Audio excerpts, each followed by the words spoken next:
ಈ ಸರ್ಕಾರದ ಬಂಡತನದ ತೀರ್ಮಾನಗಳು ಎಲ್ಲವನ್ನ ಇವತ್ತು ನಿಮ್ಮ ಮುಂದೆ ಇಟ್ಟಿದ್ದಾರೆ. ಇವತ್ತಿನ ಈ ಒಂದು RCB IPLನ ಒಂದು ಪ್ರಶಸ್ತಿಯನ್ನು 18 ವರ್ಷಗಳ ನಂತರ ಪಡೆದಂಥ ಹಿನ್ನೆಲೆಯಲ್ಲಿ ಕ್ರಿಕೆಟ್ ಅಭಿಮಾನಿಗಳ ವಿಜಯೋತ್ಸವ ಅದು ದೊಡ್ಡ ಮಟ್ಟದಲ್ಲಿ ಇವತ್ತು ರಾಜ್ಯದಾದ್ಯಂತ ಆಚರಣೆ ಮಾಡಿದ್ದಾರೆ ಕ್ರೀಡಾಭಿಮಾನಿಗಳು. ಇಂಥ ಒಂದು ವಿಜಯೋತ್ಸವವನ್ನು ಆಚರಣೆ ಮಾಡ್ತಕ್ಕಂಥ ಸನ್ನಿವೇಶದಲ್ಲಿ ಸರ್ಕಾರದ ಹಲವಾರು ಉದ್ದಟತನದ ತೀರ್ಮಾನಗಳು, ಪೊಲೀಸ್ ಇಲಾಖೆ ಅಧಿಕಾರಿಗಳ ಸಲಹೆಗಳನ್ನು ಧಿಕ್ಕರಿಸಿ ಇವತ್ತು ಅಮಾಯಕ ಕುಟುಂಬದ 11 ಜೀವಗಳ ಬಲಿಯಾಗಿದೆ ಅಂತಕ್ಕಂಥದ್ದು. ಅದಕ್ಕೆ ಮೂಲ ಕಾರಣ ರಾಜ್ಯ ಸರ್ಕಾರ ಅಂತಕ್ಕಂಥದ್ದನ್ನು ಹೇಳಕ್ಕೆ ಬಯಸ್ತೇನೆ. ಅವರು ಮಾಡಿರ್ತಕ್ಕಂಥ ತಪ್ಪನ್ನು ಮುಚ್ಕೊಳ್ಳಿಕ್ಕೆ ಇಡೀ ರಾಜ್ಯದಲ್ಲಿ ಈ ಸರ್ಕಾರದ ಬಗ್ಗೆ ಒಂದು ಕೆಟ್ಟ ರೀತಿಯ ಸಂದೇಶ ಏನು ಹೋಗಿದೆ. ಕಳೆದ 2-3 ದಿನಗಳ ಬೆಳವಣಿಗೆಯಲ್ಲಿ ಅದನ್ನು ಮುಟ್ಲಿಕ್ಕೋಸ್ಕರವಾಗಿ 5 ಜನ, ಅದರಲ್ಲೂ ವಿಶೇಷವಾಗಿ ಪೊಲೀಸ್ ಕಮಿಷನರ್ನೂ ಒಳಗೊಂಡಂತೆ ದಯಾನಂದ್ ಅವರನ್ನ ಇವತ್ತು ಸಸ್ಪೆಂಡ್ ಮಾಡಿದ್ದಾರೆ. ಬಹುಶಃ ದಯಾನಂದ್ ಅವರ ಬಗ್ಗೆ ನಾನು ಹೇಳೋದಾದರೆ, ಈಗ ಇತ್ತೀಚೆಗೆ ನಾವು ಮೊದಲನೇ ಹೊಸ ವರ್ಷದ ಆಚರಣೆ ಆಗಲೂ ಪೊಲೀಸ್ ಕಮಿಷನರ್ ಅವರೇ ಇದ್ರು. ಆಗಲೂ ಸಹ ಲಕ್ಷಾಂತರ ಜನ ಬೆಂಗಳೂರಿನಲ್ಲಿ ಸೇರಿದಂಥದ್ದು MG ರೋಡು, ಬ್ರಿಗೇಡ್ ರೋಡ್ ಎಲ್ಲ ಭಾಗದಲ್ಲೂ ಒಂದು ಸಣ್ಣ ಘಟನೆಗೆ ಅವಕಾಶ ಕೊಟ್ಟಿರಲಿಲ್ಲ ಅವರು. ನಾನು ಅವ್ರ ಪರವಾಗಿ ಅಡ್ವೊಕೇಟ್ ಮಾಡಬೇಕು, ಅನುಕಂಪ ವ್ಯಕ್ತಪಡಿಸಬೇಕು ಅಂತಕ್ಕಂಥದ್ದು ನಾನಿಲ್ಲಿ ಹೇಳ್ತಾ ಇಲ್ಲ. ಬಹುಶಃ ಈ ಸರ್ಕಾರ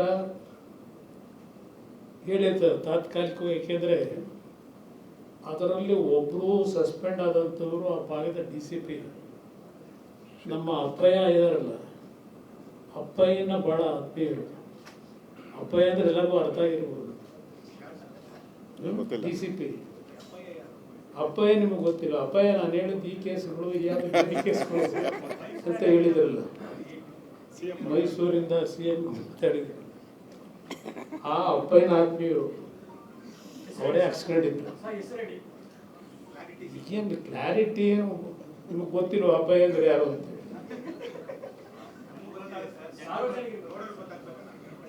ಅವರೇ ಪಾಪ ಅವ್ರನ್ನ ಹಾಕ್ಸ್ಕೊಂಡಿದ್ರು, ಶೇಖರ್ನ. ಅವ್ರನ್ನೂ ಸಸ್ಪೆಂಡ್ ಮಾಡಿದ್ದಾರೆ ಈಗ. ಬಟ್ ಹೇಳಿರ್ತಾರೆ ಒಂದು 15 ದಿವಸವೋ 1 ತಿಂಗಳು ಇದು ಮರೆಯೋವರೆಗೆ ಸಸ್ಪೆಂಡು ಅಂತ ಒಂದು ನಾಟಕ ಮಾಡಿರ್ತೀವಿ, ಬೇಜಾರು ಮಾಡ್ಕೋಬೇಡಿ.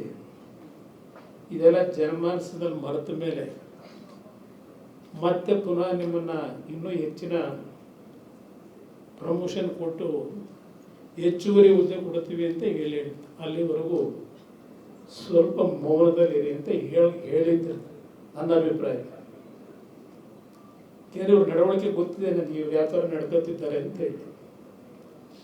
ಇಲ್ಲಿ ಪ್ರಶ್ನೆ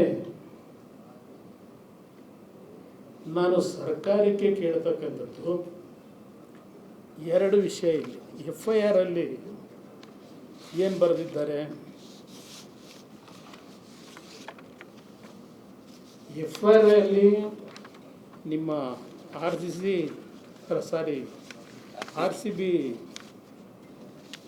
ಫ್ರ್ಯಾಂಚೈಸ್ನವರು ಚಿನ್ನಸ್ವಾಮಿ ಕ್ರಿಕೆಟ್ ಸ್ಟೇಡಿಯಂನವರು ಅವರುಗಳ ವತಿಯಿಂದ ಶುಭೇಂದು ಘೋಷ್ ಅಂತ ಹೇಳಿ ಚೀಫ್ ಎಕ್ಸಿಕ್ಯೂಟಿವ್ ಆಫೀಸರು KCA ರವರು RCB ತಂಡದ ವಿಜಯೋತ್ಸವ ಕಾರ್ಯಕ್ರಮವನ್ನು 4ನೇ ತಾರೀಕು ಸಂಜೆ ಚಿನ್ನಸ್ವಾಮಿ ಸ್ಟೇಡಿಯಂನಲ್ಲಿ ಆಚರಿಸುವ ಬಗ್ಗೆ ಸೂಕ್ತ ಬಂದೋಬಸ್ತ್ ವ್ಯವಸ್ಥೆಯನ್ನು ಕಲ್ಪಿಸುವಂತೆ. ಅಂದರೆ ಅವ್ರು ಏನು ಹೇಳ್ತಾರೆ, 3ನೇ ತಾರೀಕು ನಾವೇನಾದರೂ RCB ಟೀಮ್ ಗೆದ್ದರೆ 4ನೇ ತಾರೀಕು ನಾವು ಕಾರ್ಯಕ್ರಮ ಮಾಡಬೇಕು. ಅದಕ್ಕೆ ಚಿನ್ನಸ್ವಾಮಿ ಸ್ಟೇಡಿಯಂನಲ್ಲಿ ಪರ್ಮಿಷನ್ ಕೊಡಿ ಅಂತ ಹೇಳಿ ಈ FIR ಕಾಪಿಲಿ ತೋರಿಸ್ಕೊಂಡಿದ್ದಾರೆ. ಈಗ ಆ ಕಬ್ಬನ್ ಪಾರ್ಕ್ ಪೊಲೀಸ್ ಸ್ಟೇಷನಲ್ಲಿ FIR ಹಾಕಿರತಕ್ಕಂಥದ್ದಾರೆ. ಇಲ್ಲಿ ಇನ್ನೊಂದು ಈ DPRಗೆ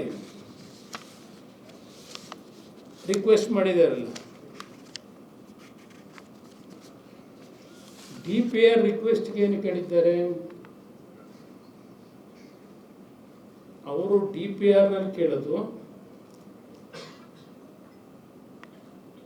kindly accept our sincere greetings from the Karnataka State Cricket Association. Plus this letter, it finds you and your family in the best of health and wish all of you the very best for the future. DPR secretary ಬರೆದಿರೋ letter. ಇಲ್ಲೇನು ಹೇಳ್ತಾರೆ, permission to use Vidhanasauda grand steps for felicitation of RCB team. DPR ಕೊಟ್ಟಿರೋದು. ವಿಧಾನಸೌಧದಲ್ಲಿ ನಾವು ಮುಂಭಾಗದಲ್ಲಿ ಮಾಡಲಿಕ್ಕೆ permission ಕೊಡಿ ಅಂತ DPR. ಇಲ್ಲಿ ಕಂಪ್ಲೇಂಟಲ್ಲಿ KCA ಸ್ಟೇಡಿಯಂನ ಪರ್ಮಿಷನ್ ಕೇಳಿದ್ದೀವಿ ಅಂತ ಇವರೇ ಪೊಲೀಸ್ನವರೇ ಬರ್ಕೊಂಡವ್ರೆ. ಹಾಗಿದ್ರೆ ಮೊದಲೇ ವಿಧಾನಸೌಧದ ಮುಂಭಾಗ KCA ಸ್ಟೇಡಿಯಂ ಎರಡು ಕಡೆ ಮಾಡತಕ್ಕಂಥ ನಿರ್ಧಾರ ಮಾಡಿದ್ರ?